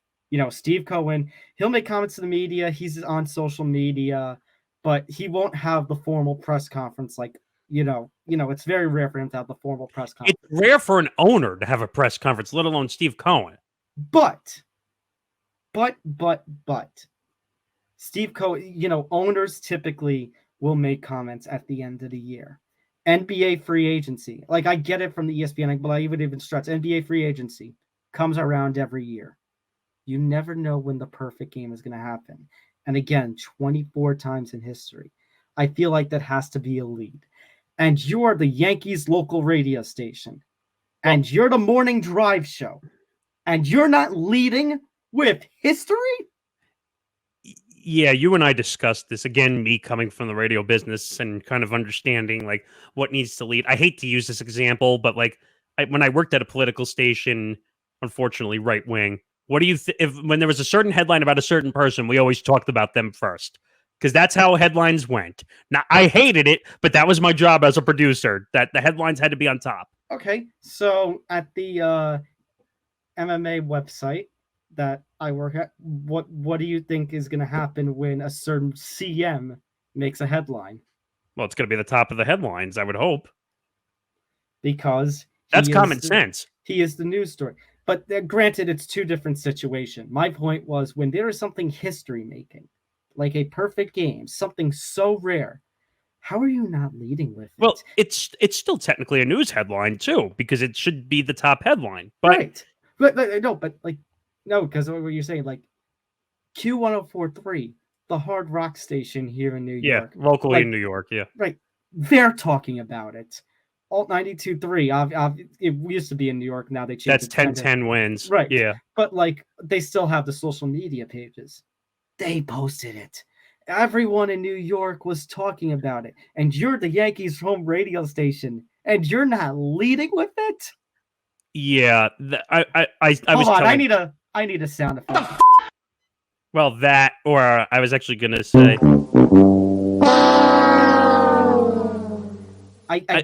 I get Boomer and Gio are Mets fans. I get Evan Roberts on the afternoon drive. I would say Carden, but now he's gone as of today. I get they're Mets fans, but no. In terms of the journalism headline order, in terms of the media headline order rules, you missed it. You blew it. Well, I told you I was going to have a rant on this, not exactly based on the headlines, but the way you do radio. And when a Yankees perfect game is pitched, or a no-hitter for that matter, it doesn't matter. When you have history, and it's on the Yankees radio network, on WFAN, Sports Radio 66, WFAN. But they go off this whole thing where the WFAN is the number one sports talk station in America. That's what they say. Well, shouldn't the number one sports talk station in America be covering the Yankees' perfect game? I mean, Boomer and Gio, I hate to say this, and people are going to get mad at me. Boomer and Gio are hacks. Like, they're hacks. Boomer is a football quarterback, so what does he care about baseball? And Gio would rather sit there and do impressions of Mike Francesa than care about a perfect game of Domingo German. I will counter your point and say I still get entertainment out of Boomer and Gio, and they're the only thing I can really listen to, them and Kay, on sports radio here in New York. But I will admit, over the last couple of days, like that day with the German's no-hitter, the morning after German's no-hitter, like they're talking about the press conference, and they're talking about some intern had incorrectly put like Kasai Senga clips in there. See, this is the problem with FN. Okay, and they're talking about that today on today's Brook of the Morning that we're recording this. They're talking to one of their producers or somebody at that station. They're talking about like trying to get him healthier. It's like, why are you doing? Their morning producer got COVID. Yeah, but it's like, why are you talking all about this when I want to hear the headlines? Look, so here's the problem. If you're looking for Boomer and Gio to give you the breakdown, the analytics, it's the wrong show. And I know that for a fact, that they're too busy talking about Barstool personalities or WWE. I should say, I get all that. But like, again, how is it that you're the Yankees home radio station? The perfect game just happened 5 hours ago, and you're not leading with it, and you're not talking about it first. I don't get it. Because they don't care. Gio doesn't care. He's a Met fan. And I know that's not the reason. Because, one, why are you leading with a Steve Cohen press conference from the Mets when you're not even the Mets station? To be quite honest. I know. I would have understood that because of that. But any other day, not the day that Domingo German pitches the perfect game and makes baseball history. Well, I gave you another reason, which I thought, which could have been the reason that maybe they didn't want to lead with Domingo German, possibly because of his history and his allegations. Which, by the way, again, but that stretches back to just what we talked about. Yeah, we can't celebrate the person, but the accomplishment. But I'm saying is, unfortunately, the hosts in radio have a little too much say with what goes on the radio. Now, I get it. Their names are on the show. It's called Boomer and Gio. But sometimes the host should not be allowed to make the decision of what they talk about on the air. I know, being a producer at a radio station for 3.25 years, that sometimes you need to tell the host what needs to be talked about, not let them babble on about something that people don't give two shits about. Okay? And I don't want to hear about Barstool personalities for Boomer and Gio. I don't want to hear about WWE. I don't want to hear about stupid shit about interns putting the wrong clips into the computer. Like, I want to hear sports. I'm tuning into WFAN because I want to hear sports. Why do you think Carden and Roberts was getting destroyed for a longest time in afternoon drive? Because it was too much of a joke. That was the problem. Which, by the way, in order to give all fairness and not be so negative, shout out to Tiki and Tierney because they actually led with the perfect game. Yeah, they should have. Their sports, and by the way, Tiki is nowhere near baseball either. So, but Boomer and Gio deserve to be smacked on the head because they don't know how to leave with the proper headline when they're the Yankees Sports Radio Network. Dumb. All right, now let's do the bad about the Yankees. So, Aaron Judge's injury. As it turns out, it might be worse than we expect. As it turns out, that when he hit his toe on the concrete, he hit his foot on the concrete in Los Angeles, breaking that catch in the stadium, going out of the field into the bullpen, going into the gate. Well, it turned out it was a torn ligament, not any sort of broken toe or anything like that. And who had to reveal? Aaron Judge. Not any of the trainers, not a reporter, not Brian Cashman or Booney. Aaron Judge himself revealed it. Look at all the failure!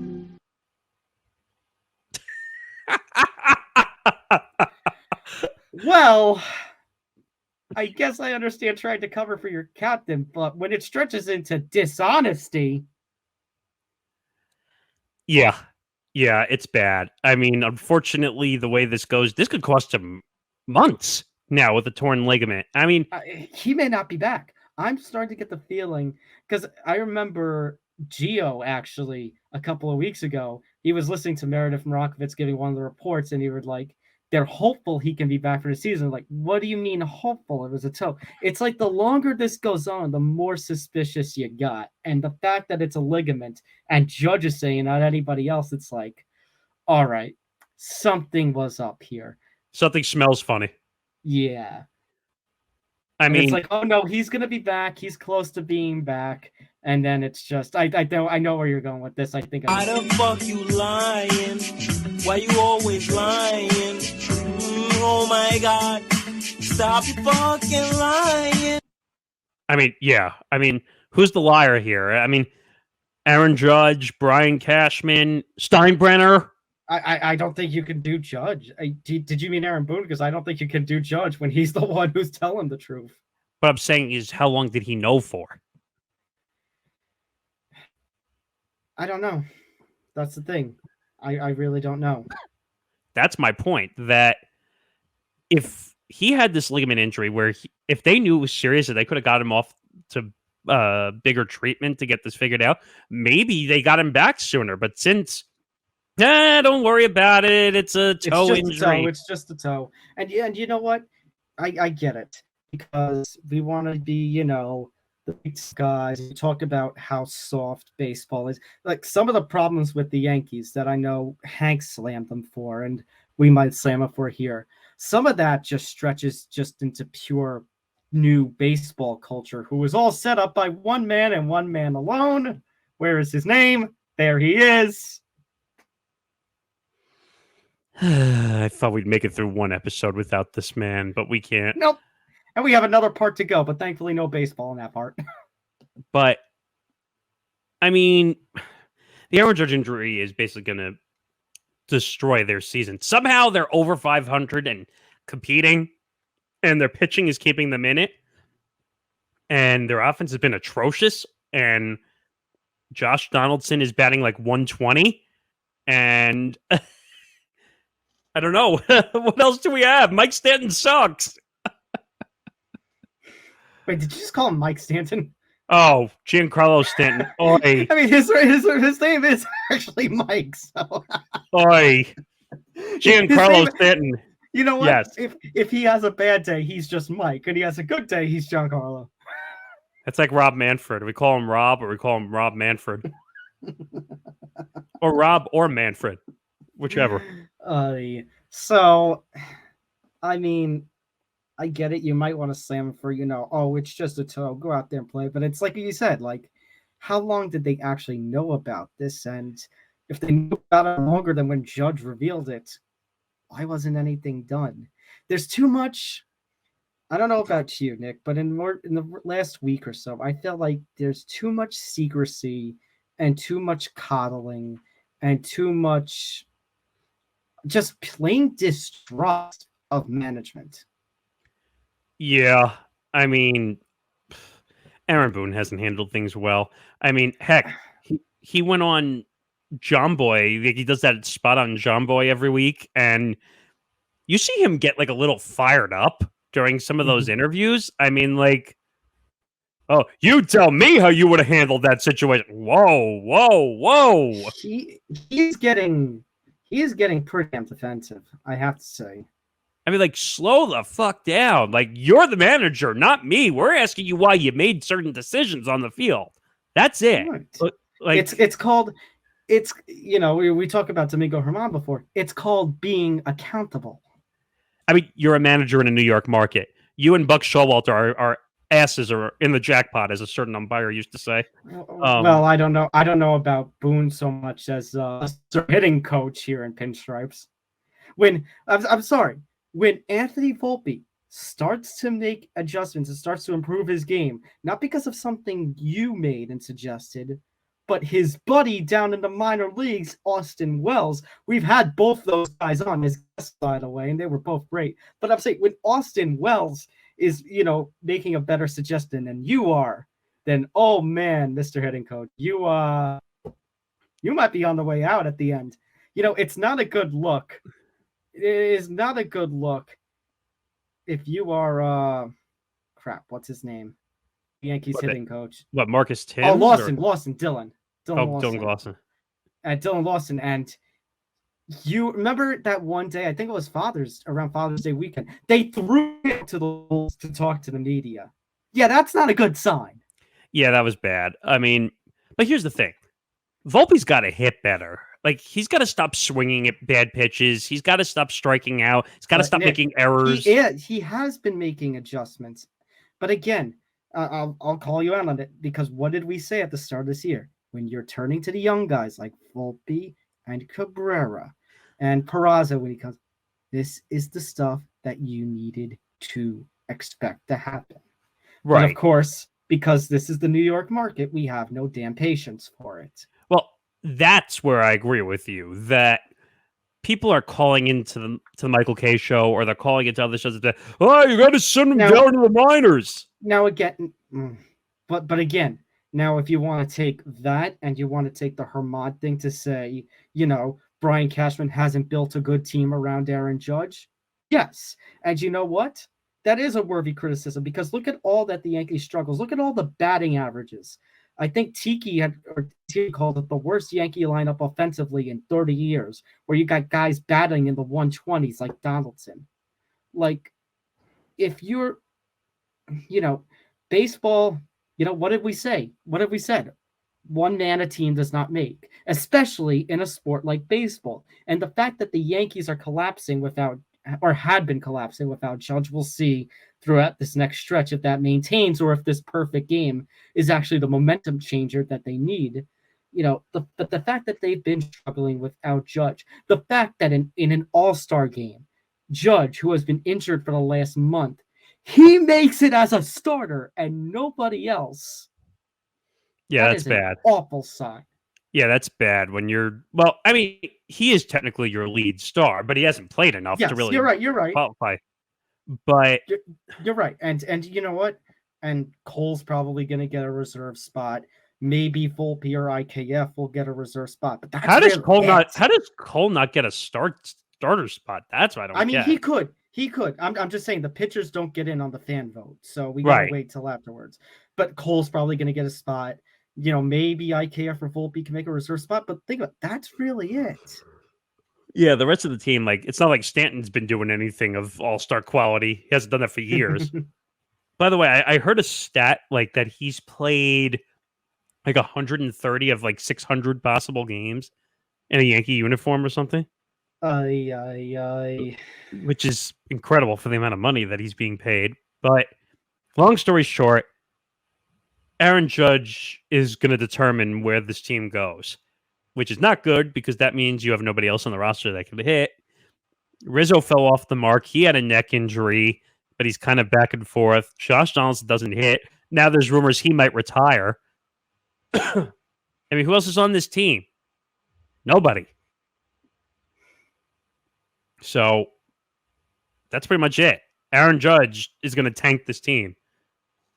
So we'll see what happens. And again, man, the team should not make. And let's just end this part of the episode, Nick, by let's do our favorite thing. Let's just crap on Rob Manfred. We talked about Manfred and the A's before. So he says that reverse boycott that we talked about a week or two ago, quote, does change it.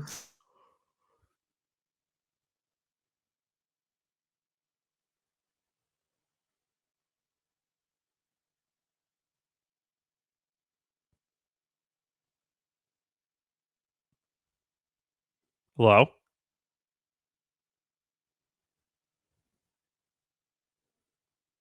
Hello?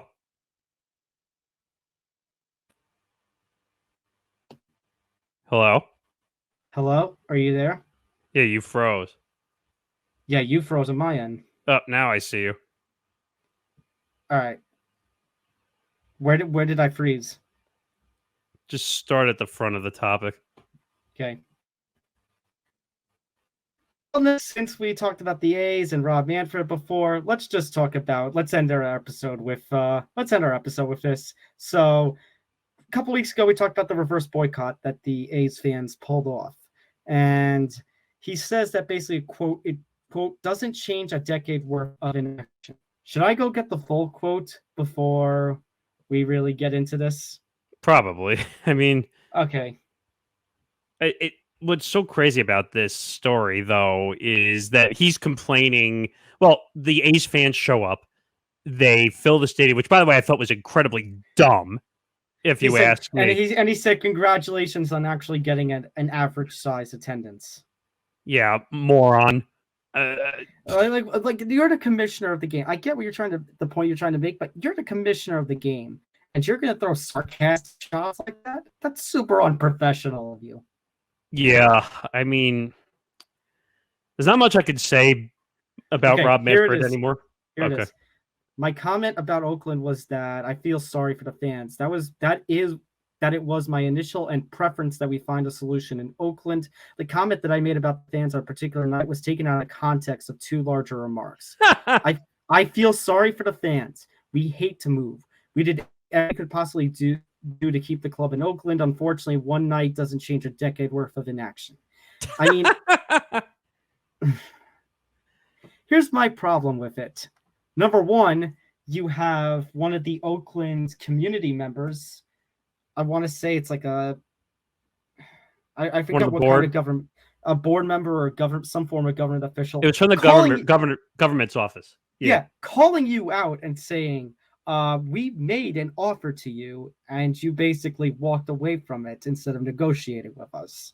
And number two, I get it. The fans weren't showing up, and we looked at the attendance numbers and the A's performance. And yeah, there were a couple of seasons where the A's actually competed, but like last season they didn't compete. And you're going to blame the fans for not showing when the owner isn't doing anything to keep, we're not going to hold the owner accountable. We're going to hold the fans accountable for not showing up and supporting their team when the owner doesn't care, when the owner has no care for what's going on, because let's face it, Manfred is in on it. Fisher and Manfred both want the team in Vegas. Yeah. I mean, I'm not surprised. I mean, the way this situation is, it's just one of those situations where you're just like, don't blame the fans. The fans pay the fucking bills to get the salaries paid. The TV, for the TV ratings, gets them the salaries paid. I mean, the last thing you could do is blame the fans. You can't blame the fans. If the fans are not showing up, then you got to change something, not the fans. I mean, if it's, a team like, say, the Yankees, if it's a team like, I think who else? I mean, the Twins. The Twins actually might be, because they're not doing well, but they're still in first place. That might be a good example. It's like, okay, yeah, maybe there is a concern. But when the owner is not doing anything to put a winning product on the field, look at that record. that 20-win record at this point by the All-Star break. That is embarrassing. That should be absolutely, for as much as you crapped on Hal for his comments a couple weeks ago, he is right in that. That is absolutely embarrassing for baseball.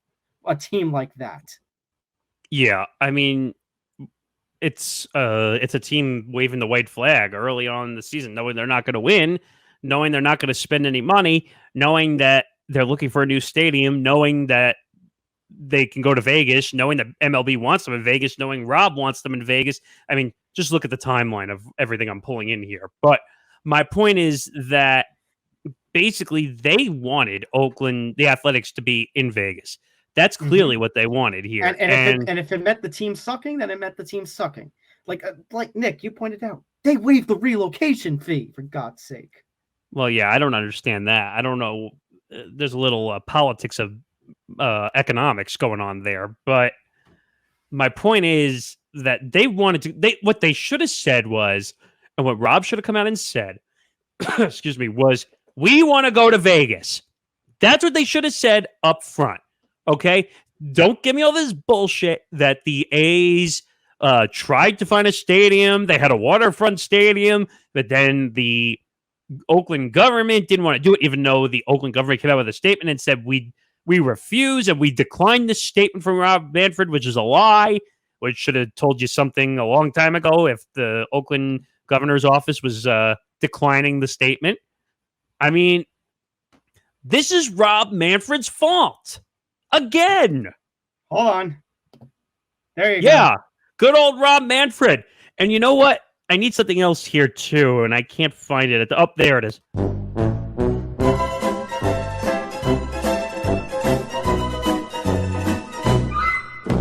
And you know what? Since we're talking about stadium building too, we could also throw in this one too.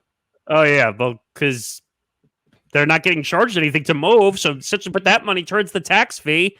I mean, I'm sure it's going to be named after some gambling company. It's going to be the sponsor name of the stadium. It'll probably be like FanDuel Stadium or DraftKings Stadium or whatever they're going to call it.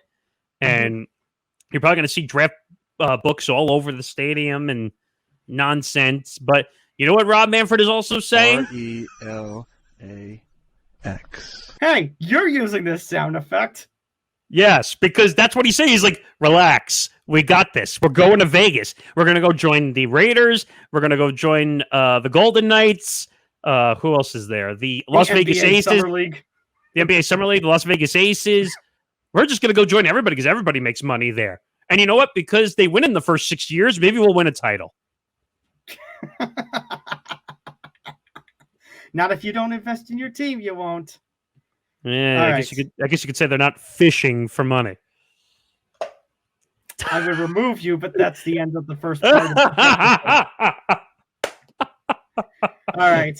Yes, that's the end of part 1. Make sure to tune into part 2 tomorrow, Sunday, July 2nd. How appropriate. Our first part of the episode's coming out on the 1st of the month, and the second part of the episode's coming out on the 2nd of the month. It's amazing how that works.